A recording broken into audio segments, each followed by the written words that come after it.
యేసుప్రభు శిష్యులు యేసుక్రీస్తు కోసం ప్రాణాలు ఇచ్చారండి. ప్రాణాలు ఇచ్చిన శిష్యులు ఎందుకంటే పుట్టినరోజు చేయలేదు? ఇప్పుడు ఆలోచించారా?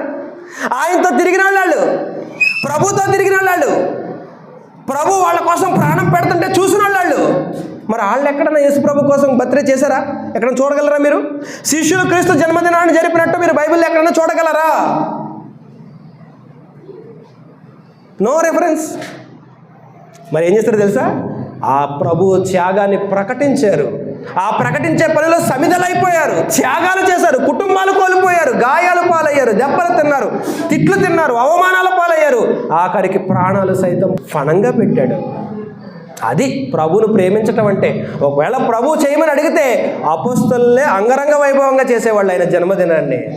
కానీ ఈరోజు నువ్వు చేస్తున్నావంటే అది ఎవడో మనిషి కల్పించినటువంటి ఆచారం. వద్దు, వాటి జోలికెళ్లకు, శాపానికి గురికాకు.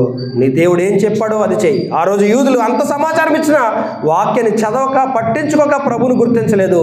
ఈరోజు ఎంత వాక్యాన్ని మీ మధ్య దేవుడు పెట్టినా అది పట్టించుకోకే ఇంకా పండగలు.